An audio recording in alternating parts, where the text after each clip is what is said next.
हमारे साथ डैम्स के चेयरमैन संदीप कपूर जी मौजूद हैं।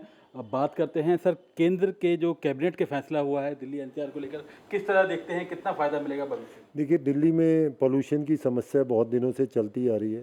3 करोड़ की आबादी, लाखों व्हीकल्स।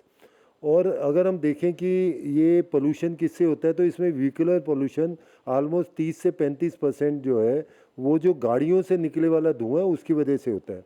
और अगर इन सभी गाड़ियों में से देखें तो जो बड़े वाहन हैं जैसे बस हैं, ट्रक हैं, तो टोटल व्हीकल पॉल्यूशन का 36% जो है इन बड़ी गाड़ियों से होता है। आल्दो इनकी संख्या सिर्फ 3% है, लेकिन पॉल्यूशन के मामले बहुत ज़्यादा है। तो पहले जो पुराने नॉर्म्स चल रहे थे BS4 के, तो अब केंद्र सरकार का, मैं मोदी सरकार का धन्यवाद करना चाहता हूँ कि दूरगामी सोच को करके इन बड़ी गाड़ियों के पोल्यूशन को कैसे कम किया जाए, ऐसा करके 9,585 करोड़ रुपए की एक बड़ी भारी भरकम रकम जो है इस पोल्यूशन के लिए उन्होंने दी है। और इसका असर पूरे उत्तर भारत में, जिसमें दिल्ली एनसीआर है, यूपी है, हरियाणा है, पंजाब है, इन सब स्टेट्स के जो ट्रक और बस ऑपरेटर्स हैं उनको मिलेगा। इस योजना के अंदर जो BS4 के व्हीकल्स हैं जो पुराने हो चुके हैं उनको रिप्लेस करके BS6 के नई व्हीकल्स को खरीदने के ऊपर जो है वो सरकार प्रोत्साहित करेगी। अब लोग कहेंगे कि 4 और 6 में क्या फ़र्क है। देखिए, जो BS6 के व्हीकल्स हैं उसमें स्पेशल फिल्टर्स रहते हैं, तो वो जो पोल्यूशन करते हैं वो बहुत कम होता है। अगर मैं एग्जांपल दे के आपको बताऊं कि अगर 16 गाड़ियां जिसमें BS6 के इंजन है, तो वो एक BS4 की व्हीकल के बराबर है। मतलब BS4 का व्हीकल एक जो जितना पोल्यूशन करेगा वो 16 गाड़ियां मिला के भी उससे कम पोल्यूशन करेंगी। तो सोच सकते हैं कि सरकार की सोच कितनी दूर की है। और जितने भी ओनर्स हैं उन सबको जो है 8% तो ब्याज जो है वो अलग से सब्सिडी दी जा रही है। इसके अलावा जो है ब्याज के अंदर उनको जो है डिस्काउंट दिया जाएगा 5% के करीब। फिर जो राज्य सरकारें वो भी इसमें कंट्रीब्यूट करेंगी। जो उनका रोड टैक्स होता है, उनकी जो रजिस्ट्रेशन चार्जेस हैं, वो BS6 के व्हीकल्स में पूरा ज़ीरो, बिल्कुल पूरा माफ़ करने वाली है राज्य सरकारें। तो आने वाले समय में पोल्यूशन कम करने के लिए जो भी हमारे बस के, ट्रक के जो ओनर्स हैं उन सबको एक बड़ी प्रोत्साहित राशि मिलने वाली है। तो मेरा उन सभी लोगों से निवेदन है कि अभी से तैयारी कर लें, और जैसे ही इस पॉलिसी को इम्प्लीमेंटेशन होता है, आप अपनी पुराने जो व्हीकल्स हैं BS4 के, उनको रिप्लेस करके BS6 के व्हीकल करें, जिससे दिल्ली NCR और आसपास पोल्यूशन कम हो। दिल्ली में कूड़े के पहाड़ों पर हमेशा सवाल उठते हैं, एक बड़ी चुनौती है एमसीडी के सामने। सर, कब तक कूड़े के पहाड़ों से निजात मिलेगी दिल्ली को? देखिए, कूड़े के पहाड़ एक बहुत बड़ी चुनौती है। ये ऐसी चीज़ नहीं है कि कोई मशीन लगा दो तो हवा में वेपोराइज हो जाएगा। ये एक्चुअल अगर देखें तो ये मिट्टी है, और मिट्टी के साथ साथ इसमें कंकड़, पत्थर, ईंट, रोड़े, लकड़ी, लोहा, प्लास्टिक, कागज़, ये सारी इम्प्योरिटीज़ हैं। तो इन इम्प्योरिटीज़ को अलग करना और अलग अलग जगह पे भेजना, यही एक प्रोसेस है जिससे इन कूड़े के पहाड़ों को कम किया जा सकता है।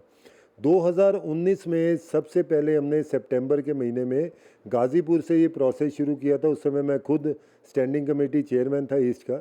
और उसके बाद तीनों जो कूड़े के पहाड़ हैं, हमारा गाज़ीपुर, ओखला और बलसवा, तीनों पे ये मशीनें लगी हैं। आज 60 से ज़्यादा मशीनें जो इस पहाड़ों पे जो लिगेसी वेस्ट इसे बोलते हैं, जो पुराना कूड़ा है, उसको बड़ी बड़ी छाननियों से अलग करती है। अब क्या अलग करती हैं?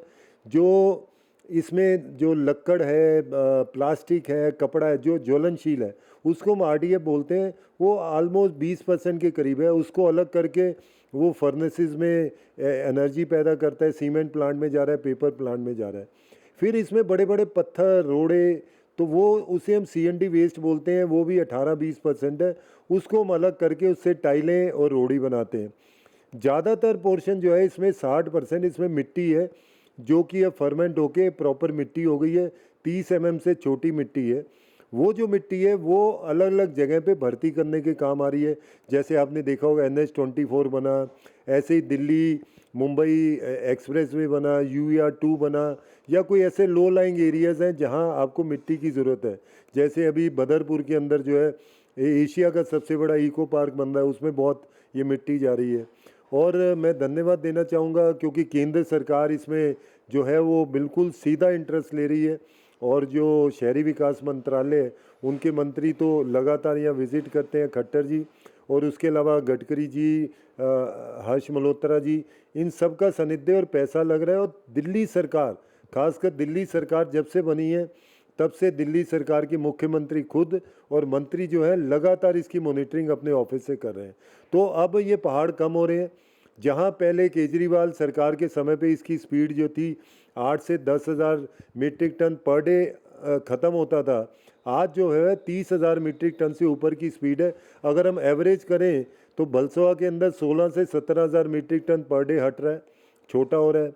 ओखला की बात करें तो वहाँ 8 से 10,000 मीट्रिक टन, और गाज़ीपुर थोड़ी स्पीड कम है, वो 7,000 के करीब है। तो टोटल अगर आप लगाएंगे तो 30,000 मीट्रिक टन से ज़्यादा कूड़ा हट रहा है और 6-7 हज़ार मीट्रिक टन ऊपर गिरता है।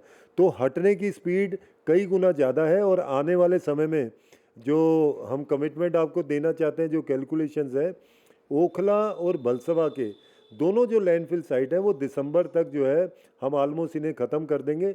गाज़ीपुर क्योंकि जब हमने शुरू किया तो उसका बहुत ज़्यादा वॉल्यूम था, 140 लाख, अभी 50% से कम रह गया, लेकिन उसे थोड़ा समय लगेगा।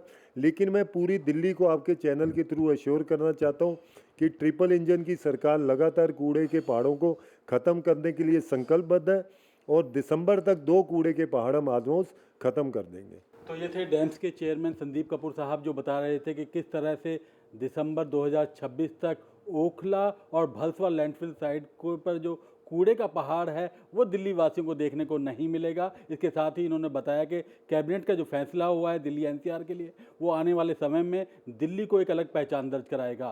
कैमरामैन प्रवीण शर्मा के साथ गिरीश निशाना, डीडी न्यूज़, दिल्ली।